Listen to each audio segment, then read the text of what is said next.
याद करने की सबसे सरल विधि है कि हम किसी को पढ़ाएं। जो विषय हमको समझ में नहीं आ रहा है, हम किसी व्यक्ति को, स्टूडेंट को पढ़ाते हैं तो हमें उस विषय की इतनी बारीकियां ज्ञात हो जाती है जो हम स्वयं पढ़ के कभी प्राप्त नहीं कर सकते हैं। इसलिए अधिकतर देखने में आता है कि प्रतियोगी परीक्षाएं या जो कठिन परीक्षाएं उसमें शिक्षक लोग अधिकतर पास हो जाते हैं और उच्च पदों पर पहुंच जाते हैं, क्योंकि वो स्टूडेंट को, बच्चों को पढ़ाते पढ़ाते उन विषयों के परम ज्ञाता हो जाता है। क्योंकि पढ़ाने से वह चीज़ें भी समझ में आ जाती है जो वो कभी सपने में भी नहीं सोच सकते थे। इसलिए हमारे ऋषि मुनियों ने कहा है कि जो भी ज्ञान प्राप्त हुआ है उसे बांट देना चाहिए।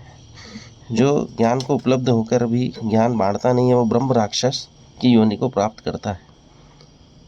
तो उसका तात्पर्य इतना ही है कि ज्ञान प्राप्त होने के बाद जब हम दूसरों को बांटते हैं तो और नए ज्ञान के द्वार खुलते हैं।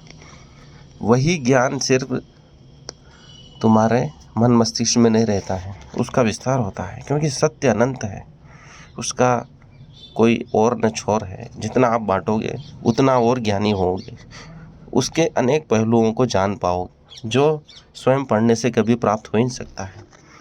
इसलिए गुरु से बढ़कर कोई नहीं है। गुरु जितना देता है उससे कई गुना उसको वापस प्राप्त होता है। इसलिए गुरु से आगे कभी शिष्य निकल ही नहीं सकता है, क्योंकि जितना वह ज्ञान बांटता जाता है शिष्य से उतना ही ज़्यादा जानता हुआ प्रतीत होता है, जानता जाता है। यही उसकी महिमा है कि वह जितना बांटता है उतना ही उच्च ज्ञान के आलोक को प्राप्त करता है। इसलिए ज्ञान बांटो और अधिक ज्ञान प्राप्त करो। यही ज्ञान प्राप्त करने का परम या श्रेष्ठ सूत्र है। धन्यवाद मेरे वीडियो को इसे लाइक करने, इसे शेयर करें। ध्यान से सुनने के लिए परम आभार।